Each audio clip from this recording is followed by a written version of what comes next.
भाईजान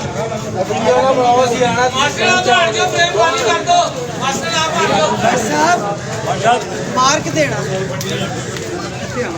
ए ओ यार इनको कहो मोबाइल बंद कर ले इनको मोबाइल बंद कर ले